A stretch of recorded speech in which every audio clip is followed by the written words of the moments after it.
واحدة ثم جعل منها زوجها وأنزل لكم من الأنعام ثمانية أزواج يخلقكم في بطون أمهاتكم خلقا من بعد خلق في ظلمات ثلاث ذلكم الله ربكم له الملك لا إله إلا هو فأنى تصرفون إن تكفروا فإن الله غني عنكم ولا يرضى لعباده الكفر وإن تشكروا يرضه لكم ولا تزر وازرة وزر أخرى ثم إلى ربكم مرجعكم فينبئكم بما كنتم تعملون إنه عليم بذات الصدور صدق اللہ مولانا العظیم۔ حضرات سورہ زمر کے یہ پہلے رکوع کی آیات ہیں، مکی دور سے تعلق رکھنے والی آیات ہیں۔ یہ مشرکین کو بار بار مختلف طریقوں سے توجہ دلائی جا رہی ہے کہ وہ اپنے رب کو پہچانیں، اس کے احسانات کو سامنے رکھیں اور اسی کی بندگی اور اطاعت کو اختیار کریں۔ اسی میں انسانوں کی نجات ہے اور یہی انسانوں کا مقصد تخلیق ہے۔ انسانوں کو پیدا کرنے کا مقصد یہی ہے کہ وہ اپنے رب کی بندگی میں رہیں، اس کی اطاعت کریں، زندگی کے ہر شعبے میں، ہر میدان میں، یعنی جتنے بھی معاملات ہیں زندگی کے، اس میں اللہ ہی کی اطاعت کو پیش نظر رکھیں۔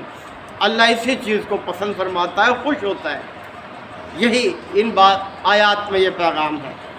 توجہ دلائی کہ خلقکم من نفس واحدۃ، اس نے تمہیں ایک جان سے پیدا کیا۔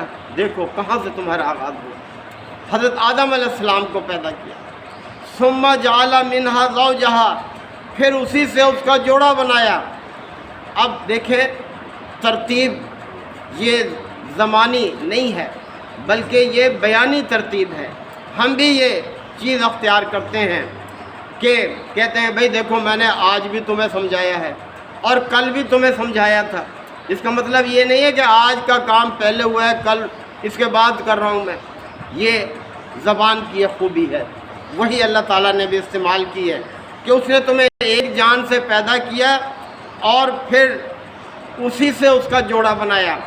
وَأَنزَلَ لَكُم مِّنَ الْأَنْعَامِ ثَمَانِيَةَ أَزْوَاجٍ، اور اس نے تمہارے لیے 8 نر اور مادہ پیدا کیے جانوروں میں، یعنی اونٹ کے نر مادہ، بھیڑ بکری کے دونوں کے نر مادہ اور گائے کے، تو 8 ہیں یہ، 4 نر 4 مادہ، جو انسان کے بہت زیادہ قریب ہیں، ان سے بہت زیادہ مستفید ہوتا ہے، ان کا دودھ پیتا ہے، ان کا گوشت کھاتا ہے، ان کے چمڑے سے بھی چیزیں تیار کرتا ہے۔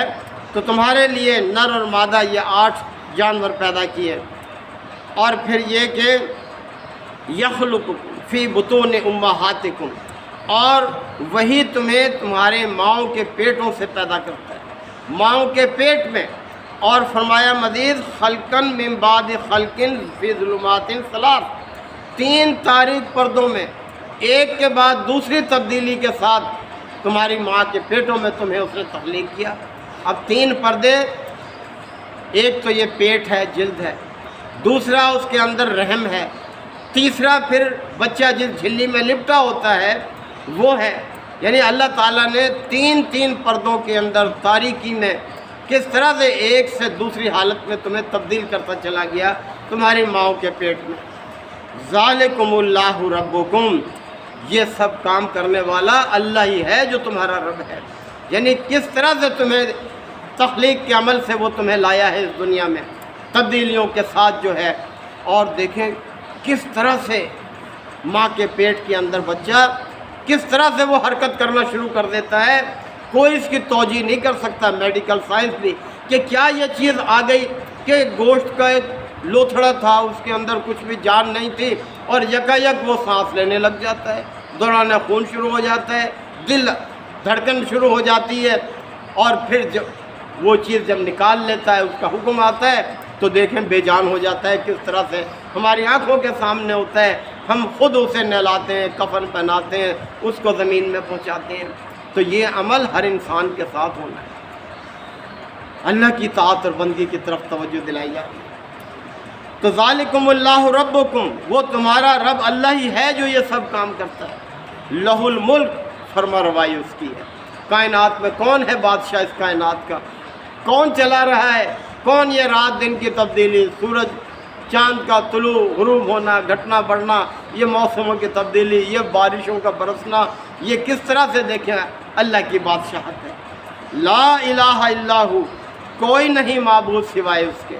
یعنی کائنات جب پیدا اس نے کی، بنائی اس نے، فرما روائی اس کی ہے، چلا وہ رہا ہے، تو یہ بات کیسے زید دیتی ہے کہ بندگی تم کسی اور کی شروع کر دو؟ کیسی بے وفائی ہے یہ؟ کیا یہ رویہ ہے تمہارا کہ پوجنا تم کسی اور کو شروع کر دو؟ فَأَنَّىٰ تُصْرَفُونَ، پس تمہیں یہ دھوکہ کہاں سے لگ رہا ہے؟ کس چیز سے دھوکہ کائنات کی ہر چیز گواہی دے رہی ہے، انسان کو رہنمائی دے رہی ہے کہ جس نے یہ پیدا کی ہے، جو اس کو چلا رہا ہے، بندگی اسی کی کرو۔ یہ اللہ کی توحید کی گواہی دیتی ہے۔ یہ چاند ہے، سورج ہے، رات دن کی تبدیلی ہے، جس ہر چیز، اور پھر انسان نہ جانے کہاں سے دھوکے میں آتا ہے کہ اللہ کے ساتھ دوسروں کو شریک کرتا ہے۔ ان تکفروا، اللہ تعالیٰ نے فرمایا کہ دیکھو اگر تم کفر اختیار کرتے ہو، فإن اللہ غنی عنکم، تو اللہ تو تم سے بے نیاز ہے۔ اللہ کو تو کوئی فائدہ نہیں ہے اگر تم اس کے سب کے ساتھ مطیع فرمان بن جاؤ۔ یہ فائدہ کس کا ہے؟ تمہارا اپنا ہے۔ تمہیں اس زندگی سے کہیں بہتر زندگی عطا کرے گا، اچھا اجر دے گا۔ تو اگر تم اس کا کفر کرتے ہو تو پھر وہ تم سے بے نیاز ہے۔ ولا یرضی لعبادہ الکفر، وہ اپنے بندوں کی طرف سے کفر کے رویے پر راضی نہیں ہوتا، اس کو پسند نہیں کرتا۔ تو جس رویے پر اللہ راضی نہ ہو، ہم کیوں اس رویے کو اختیار کریں؟ اس لیے فرمایا ولا یرضی لعبادہ الکفر، اللہ تعالیٰ اپنے بندوں کے لیے کفر کے رویے پر راضی نہیں ہوتا۔ وَإِن تَشْكُرُوا، اور اگر تم اس کے شکر گزار بن کر رہو، فرمایا یرضہ لکم، تو وہ تم سے راضی ہو جاتا ہے۔ کتنا آسان ہے اس کو راضی کرنا کہ اس کی اطاعت میں رہو، بندگی میں رہو، اس کے شکر ادا کرو، وہ تم سے راضی ہو جائے گا۔ وَلَا تَزِرُ وَازِرَةٌ وِزْرَ أُخْرَىٰ، اور یاد رکھو کوئی بوجھ اٹھانے والا کسی دوسرے کا بوجھ نہیں اٹھائے گا۔ ہر ایک کو اپنے اعمال کا خود جواب دینا ہوگا۔ دنیا میں تم نے عجیب عجیب سہارے تلاش کر رکھے ہیں، ہر ایک کو اپنی پڑی ہوگی۔ ثُمَّ إِلَىٰ رَبِّكُمْ مَرْجِعُكُمْ، پھر تمہیں اپنے رب ہی کی طرف پلٹایا جائے گا۔ حقیقت ہے یہ، جس طرف سے آئے ہیں وہیں جانا ہے، اللہ کے پاس حاضر ہونا ہے۔ فَيُنَبِّئُكُمْ، پھر وہ تمہیں بتائے گا، تمہیں مطلع کرے گا، بِمَا كُنتُمْ تَعْمَلُونَ، ان تمام اعمال سے جو تم کرتے رہے۔ تمہارے سارے اعمال کھول کے رکھ دے گا تمہارے سامنے، اور کوئی انکار نہیں کر سکے گا۔ ہر ایک پہچان لے گا کہ ہاں یہ تو میں نے کیا تھا۔ حیران ہوگا بلکہ اس کتاب کو دیکھ کر کہ کوئی چھوٹی بڑی چیز ایسی نہیں جو چھوڑ دی گئی ہو، ہر ایک اس میں موجود ہے۔ کوئی انکار نہیں کر سکے۔ انکار کرے گا کیسے؟ یہ ہاتھ گواہی دیں گے، یہ ٹانگیں گواہی دیں گی، یہ جسم کی جلد گواہی دے گی، اور یہ زمین گواہی دے گی کہ میرے اوپر اس نے یہ کام کیے۔ بتائیں انسان کیسے جھٹلائے گا؟ تو فرمایا جا رہا ہے کہ فَيُنَبِّئُكُمْ بِمَا كُنتُمْ تَعْمَلُونَ، تم جو کچھ کر رہے ہو سب کچھ وہ تمہیں بتا دے گا۔ إِنَّهُ عَلِيمٌ بِذَاتِ الصُّدُورِ، اور وہ تو سینوں کے بھید تک جانتا ہے۔ یعنی اتنا باخبر ہے اپنی مخلوق سے، اپنی اس کائنات سے، کہ ذرہ ذرہ اس کی گرفت میں ہے، اس کی نظر میں ہے۔ اس کو معلوم ہے کہ کوئی کیا کر رہا ہے اور کیا سوچ رہا ہے، کیا نیت ہے، کیا ارادے ہیں، ان کو بھی جانتا ہے۔ تو محترم بھائیوں، نیت اور ارادوں کو بھی جاننے والی ہستی ہے جس سے ہمارا واسطہ ہے، جو ہمارا رب ہے، ہمارا مالک، ہمارا فرما روا، ہمارا پروردگار، ہر وقت ہماری نگرانی کرنے والا۔ تو ہمیں اسی کی بندگی اختیار کرنی چاہیے۔ اللہ تعالی ہم سب کو عمل کی توفیق عطا فرمائے۔ وآخر دعوانا الحمد للہ وکفیٰ وسلام علی عبادہ الذین اصطفیٰ۔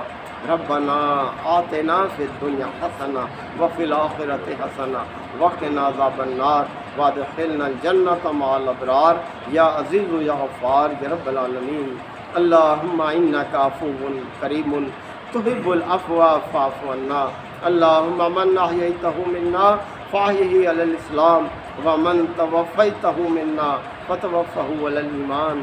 یا شافی الامراض اشف مرضانا ومرضى المسلمین یا قاضی الحاجات اقض حاجاتنا وحاجات المسلمین اللہم اجرنا من النار اللہم حاسبنا حسابا یسیرا۔ اے پروردگار ہمارے بھائی شاہد علی خان صاحب کی مغفرت فرما، یا اللہ ان کے درجات کو بلند فرما، بیماری کی جو صعوبت انہوں نے برداشت کی یا اللہ ان کے باعث ان کی خطاؤں کو معاف کر دے، ان کی خطاؤں کو نیکیوں میں تبدیل کر دے، ان کے پسماندگان کو صبر جمیل عطا فرما، یا اللہ ہمیں بھی اپنے اس وقت کی بھرپور تیاری کی توفیق عطا فرما۔ ربنا تقبل منا انک انت السمیع العلیم وتب علینا انک انت التواب الرحیم۔ صلی اللہ تعالی علی خیر خلقہ محمد وآلہ وصحبہ اجمعین۔